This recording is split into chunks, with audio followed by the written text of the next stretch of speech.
Today on Bloodbath and Beyond, we review Stage Fright. Is this the understudy to Hitchcock's original, or is it the lead? This is a musical slasher about a theater camp that's terrorized by a bloodthirsty killer. This movie was written and directed by Jerome Sable and stars Loaf, Minnie Driver, and Allie MacDonald. So what do we like about this film? I absolutely love the killer's voice. His singing voice was just hard rock metal. Brian Johnson from AC/DC. I really liked the costume. The mask was well done and it was quite creepy. Every time he was on screen, he had some awesome one-liners. Hashtag for a quick change!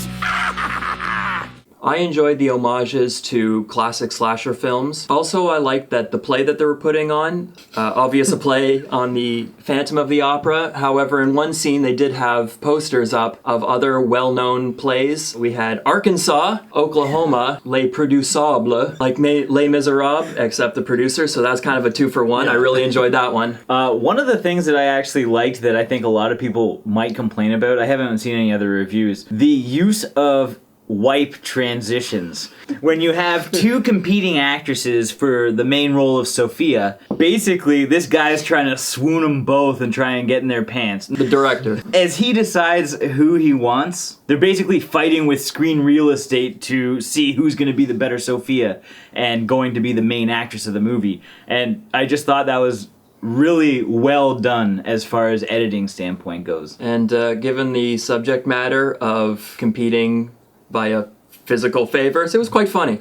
That's the only way to compete. You want that role? Come to my office. Let me take off my leather hat. I do have leather on my hat. Yeah. God damn it. Allie MacDonald, who plays Camilla, I really enjoyed her. I liked her. I liked looking on her on screen. I thought she was cute. I bet you did. She was cute as a button, that one. I was convinced when this movie started it was just a slasher that takes place at a theater camp. Pretty standard stuff, but when they broke into song just indiscriminately on the bus on the way over, yeah, we were in deep then. We're here, we're here, we're here at Center Stage, the place where we can be ourselves and no one calls us names. Now it's time for our favorite kills. I'm gonna start with probably the best death in the movie. Now this was Artie's death. He is the director of the play. Lights start falling all over the place. A clamp or something that falls right into his foot, and as he's kind of struggling to pull it away because he sees the killer's coming, the killer comes, grabs him, and pushes him back, and essentially delivers the best line of the movie. Break a leg. And you see a nice clean rip as he rips his foot in half. He grabs his head, sticks it on the light bulb, and then with one swift motion, he smashes the light bulb by clapping his cheeks together. And it was fucking great. The kill that I liked the most was the opening kill, actually. Camilla's mother, she's in the dressing room. The killer comes up behind her, unbeknownst to her. She thinks it's somebody else. He's got a knife and slowly brings it up and stabs her in the neck repeatedly, then stabs her in the mouth. It's brutal, brutal gold. You want to see Minnie Driver brutally killed? That's how it's gonna go. Might I add, Minnie Driver is still looking dynamite. Still looking good. My favorite kill goes out to Roger. He gets a power saw in the stomach, and it's just cutting up his insides, and you're seeing blood just splatter everywhere. You see some nice practical effects with guts and like his stomach wide open. It was really, really well done. Well, we talked about what we liked about the film. Now let's talk about what we disliked. I actually disliked Joel's character. He wasn't doing nothing important. If he really did care about Camilla, he would have done something. Every time he was there, he'd be like, oh, you owe me a favor? Guess now you owe me one.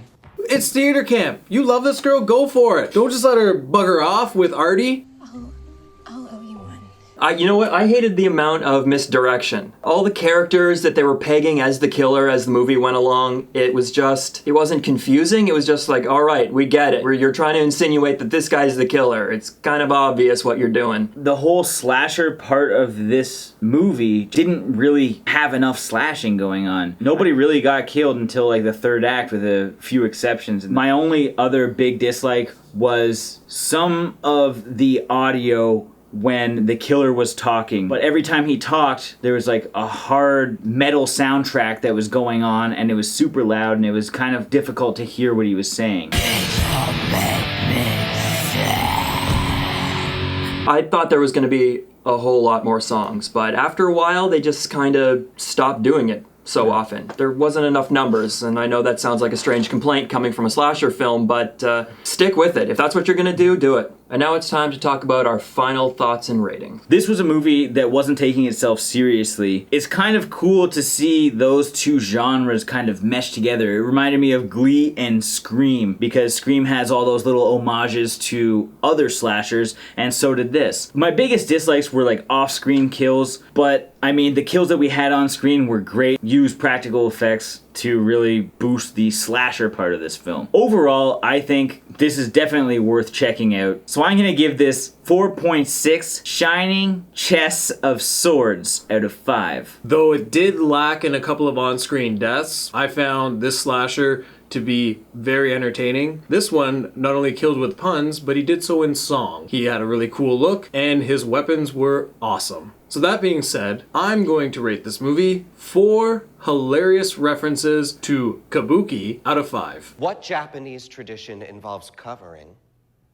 your face all in white? Bukkake. The film didn't take itself too seriously, but at times it did take itself far too seriously for what it was trying to be. I found that distracting, but the kills were gruesome and creative, but it's a different take on the genre, so I give this movie 3 distracted, indiscriminate hedge clippings out of 5. That's what we thought about the movie. If you've seen it, let us know in the comments below. Like this video, sub to the channel for more great reviews from your boys, and let us know if you want Sean back here. Don't forget to request him at Bloodbath_TV. Isn't it wrong to sing and dance when someone just died?